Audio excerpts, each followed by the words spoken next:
রমজান, ঈদ ও পহেলা বৈশাখের উৎসব শুধু যে মানুষের মনে আনন্দ, ভ্রাতৃত্ব, সমতা নিয়ে আসে তা নয়।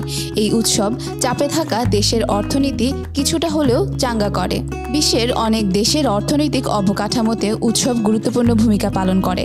ইউরোপ আমেরিকার দেশগুলোয় বড়দিনকে কেন্দ্র করে যেমন কর্মচঞ্চল হয়ে ওঠে, তেমনি অর্থনীতিকেও সচল করে। বাংলাদেশের উৎসবগুলো এর ব্যতিক্রম নয়। সামগ্রিকভাবে দেশের অর্থনীতির অবস্থা নাজুক।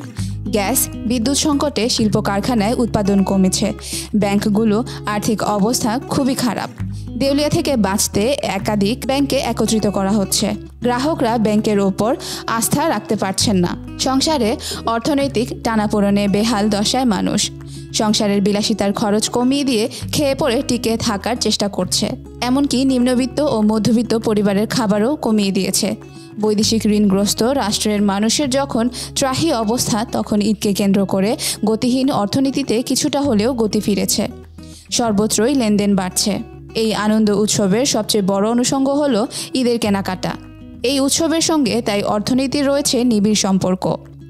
ঈদ উৎসব ঘিরে অর্থনীতিতে যুক্ত হয় নতুন চাহিদা, আর এই চাহিদার যোগান দিতে প্রয়োজন হয় বাড়তি সরবরাহের। বাড়তি সরবরাহের জন্য প্রয়োজন বাড়তি উৎপাদন, আর অতিরিক্ত উৎপাদন আসে বাড়তি কর্মসংস্থান থেকে।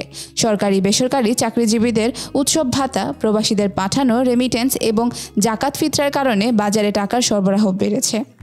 জাকাত ফিতরা বিশেষ করে গ্রামের দিকে দেওয়ার প্রবণতা বেশি। তার উপর ঈদ ও রোজার বাড়তি খরচ মেটাতে কৃষকের ঘরে ঘরে মজুদ ধান ও অন্যান্য ফসলের একটি অংশ বিক্রি শুরু হয়েছে। তরমুজের মতো মৌসুমি ফলের ব্যবসাও জমে উঠেছে। এছাড়াও অর্থ বছর শেষ হয়ে আসায় সরকারি বিভিন্ন উন্নয়ন প্রকল্পের অর্থ খরচ করার ধুম পড়েছে। ফলে সবকিছু মিলে টাকার স্রোত এবার গ্রামের দিকে বেশি। 14ই এপ্রিল বাংলা সালের নববর্ষ বা পহেলা বৈশাখ উদযাপিত হয়। একদিকে রোজার ঈদ, অন্যদিকে পহেলা বৈশাখের কেনাকাটা। মূলত এই দুটি উৎসবকে ঘিরে অভ্যন্তরীণ ব্যবসা বাণিজ্যের গতি বাড়ছে, আবার বেড়েছে পণ্যের সরবরাহ। খাদ্য, পোশাক, প্রসাধনী, ইলেকট্রিক সামগ্রী, অলংকার সহ সব ধরনের পণ্যের সরবরাহ ও বিক্রি বেড়েছে।